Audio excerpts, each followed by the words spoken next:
Sa magandang araw po sa inyong lahat. Muli tayo magkakaroon ng verse of the day from Isaiah chapter 60 verse 22. Sabi dito, "The least one shall become a clan, and the smallest one a mighty nation. I am the Lord, in its time I will hasten it." Salamat sa salita ng Panginoon. Dito sa talatang ito'y tumutukoy doon sa tinatawag na people of Zion.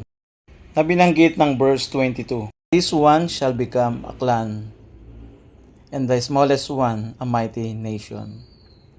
So kung sila ay lalakad sa katwiran ng Diyos, dahil ang Diyos ay maglalagay sa kanila bilang makapangyarihang bansa. Ganito nagpahayag si Propeta Isaias na magtiwala sa Diyos sa kabila ng consequences at epekto ng kasalanan na sila'y panumbalikin sa kabila ng kanilang pagbabaliwala dito. Kaya ano sabi ng Panginoon? "I am the Lord in its time." Ako ang Panginoon sa kanilang kapanahunan upang bigyang liwanag sa nagawa nilang kasalanan. Ang Diyos ang nagbibigay ng pag-asa na siya nilang ang kaligtasan at siya ring darating. Ito'y sa muling pagbabalik ng Panginoong Hesukristo. At ang sabi doon sa last part, "I will hasten it." Ito'y mabilisang darating, kaya magtiwala ka sa Kanya sa lahat ng pagkakataon.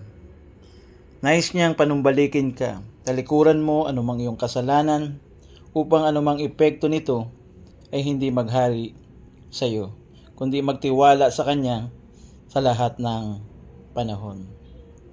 Trust in me. Ganito yung sinasabi ng Panginoon sa buhay ng bawat isa sa atin. Kaya habang narito tayo sa mundong ito, kilalanin mo siya ang Panginoon na siya mong pagtiwalaan, pag-asa ng buhay na dapat mong asahan upang sa kanyang muling pagbabalik, madatnan ka na taglay ang kaligtasan na kaloob ng Diyos sa tunay na mananampalataya ng Panginoong Hesukristo.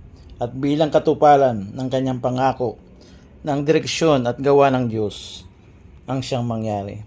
Nawa po meron tayong natutunan mula po sa ating verse of the day sa Isaiah chapter 60 verse 22. Pagpalain tayo ng salita ng Diyos. God bless po.